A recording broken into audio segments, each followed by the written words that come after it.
Hey, welcome back, fellow scientists. All right, so time and tide wait for no man, and so we need to press on and we need to continue learning. So you don't have these notes yet, but I'll show you where to find them in OneNote. If you go to Content Library, and if you go to Blank Notes, right at the beginning of Chapter 6, I put these up here. So these are always here, hopefully always if I remember. But in this case, these are here. And so here, let's see.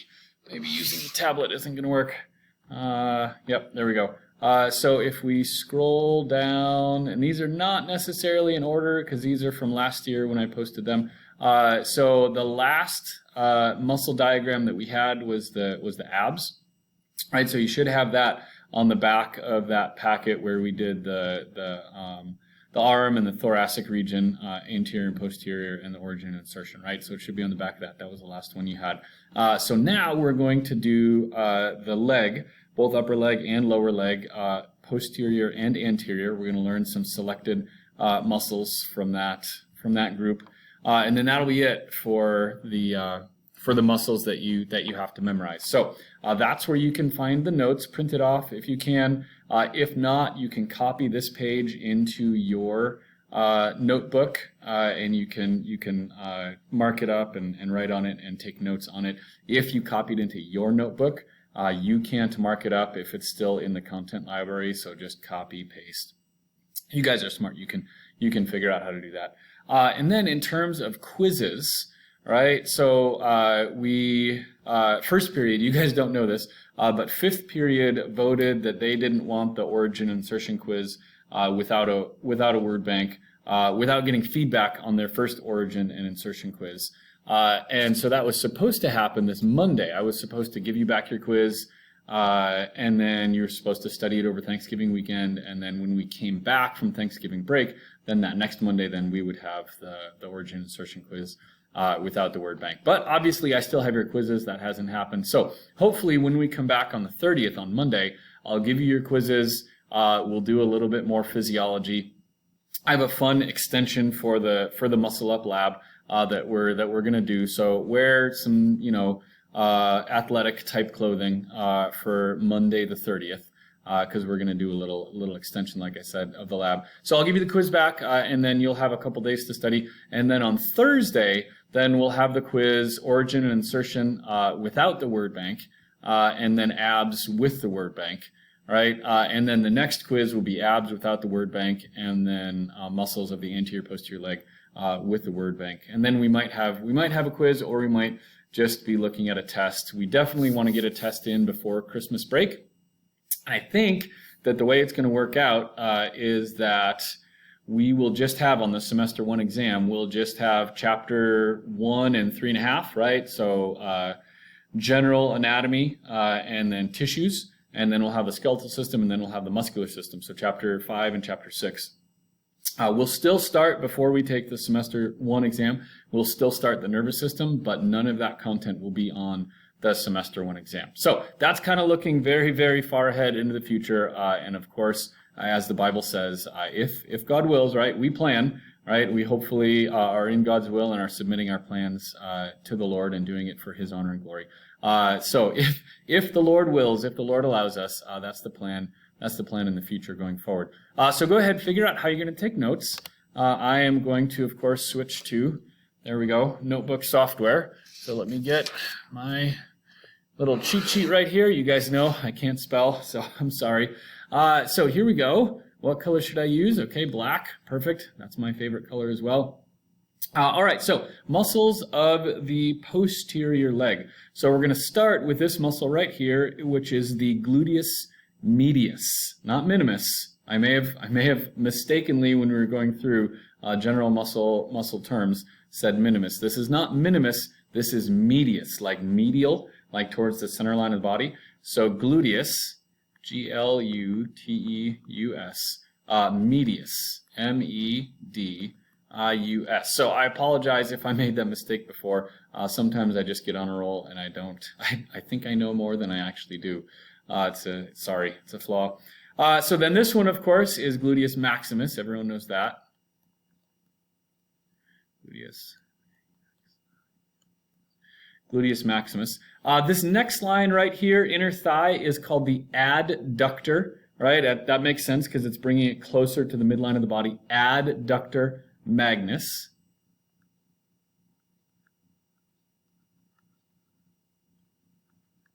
M-A-G-N-U-S. This is kind of interesting. This is a very long tendon, right? Connects muscle to bone. And this is called the iliotibial tract.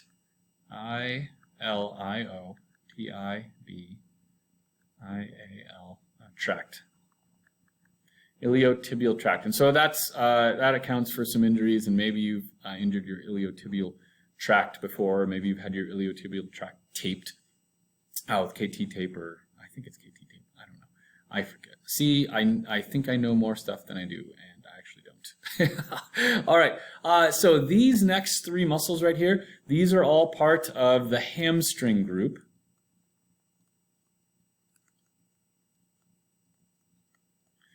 Hamstring group. So this first one right here is called the biceps femoris. Right, obviously because it has two insertion points. So biceps femoris. And then these next two muscles they're unfortunately named because they're very, very similar to each other. So this long one right here that is superficial to the other one is called the semitendinosus. So I don't know if I'm going to have enough room. We'll see. Semitendinosus, Tendinosus.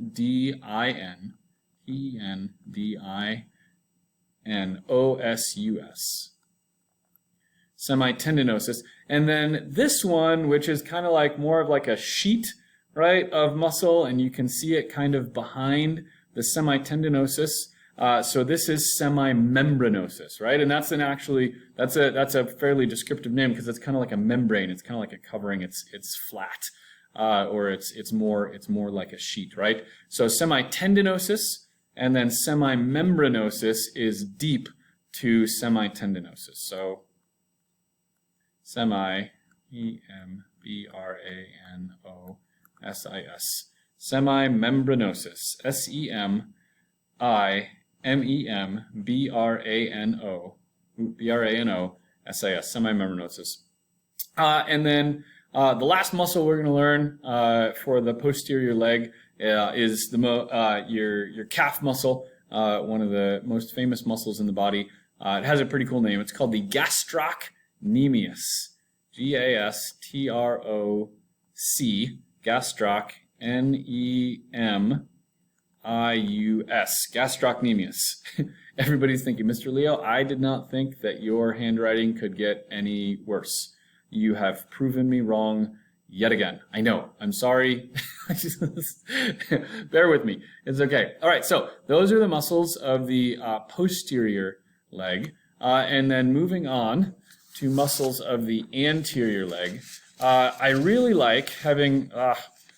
come on. There we go. Okay. I really like... This is kind of big, overarching, right? This is something you should be doing as a student. As a teacher, I like what's called interleveling. Right, bringing up stuff that we already learned about as we're learning about new stuff. So it kind of cycles the knowledge through, and it kind of keeps it fresh, right? Which is a really good way to learn. So you don't have to cram for the semester one exam. But it's like, no, we've been interleveling throughout the school year. So we're really good.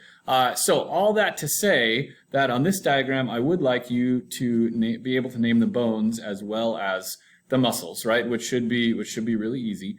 Because you already know that, and it's just kind of a refresher or a review, right? By the way, on the semester one final, you'll have to know all 206 bones. I guess you don't have to know them, but if you want to get a good grade, you'll have to know 206 bones. So, anyways, I digress. Here we go. So this right here, this is rib 12.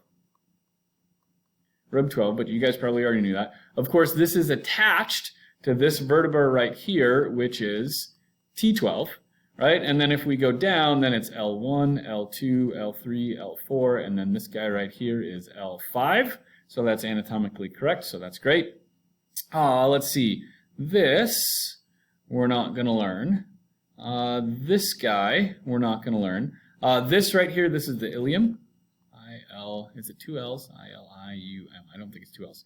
So ilium, right? This down here would be the ischium, right? Ilium, ischium, and then pubis.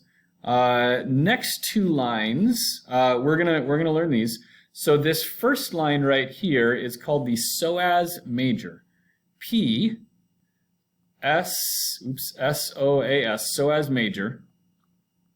And it's kind of weird, like this extends all the way up to L1, right? We can see it right here. But then down here, it kind of joins with another part of the muscle that they call the iliacus. So I-L-I-A-C-U-S. And these join, this is kind of a weird muscle, and so they have a name for these together. So this is your iliopsoas muscle. I-L-I-O-P-S-O-A-S.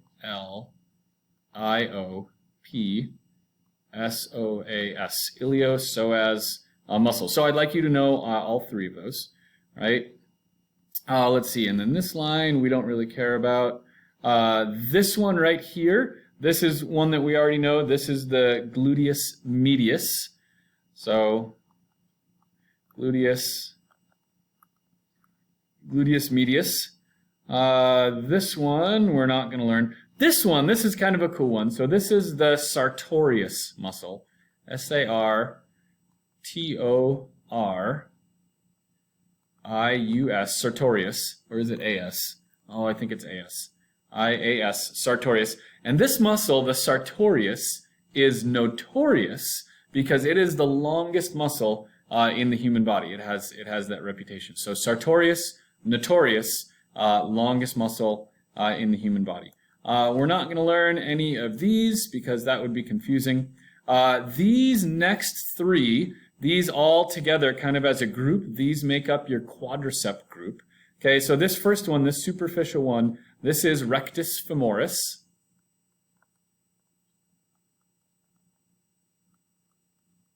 Rectus femoris.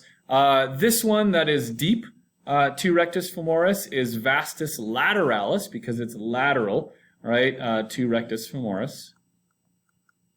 Vastus lateralis. And then, praise the Lord, the people that named these actually named them correctly. This next one is vastus medialis. Vastus medialis. Right there. So these together make up your quadricep group.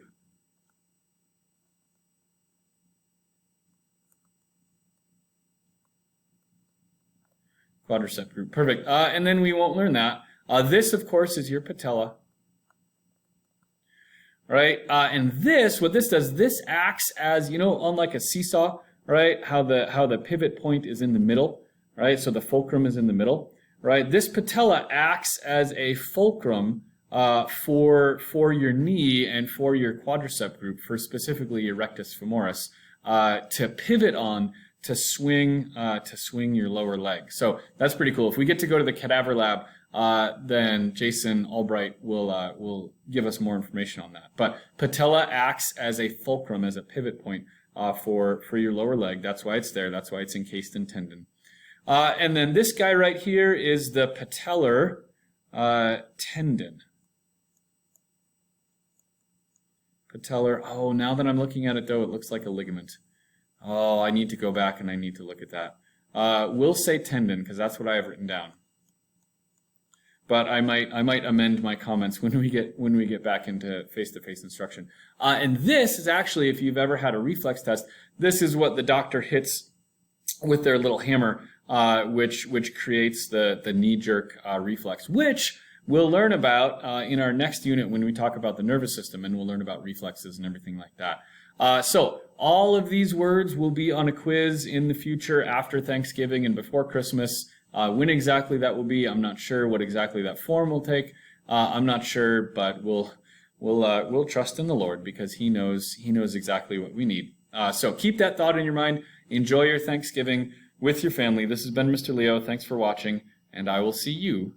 Oops, I realized I pushed stop too soon. On the flip side.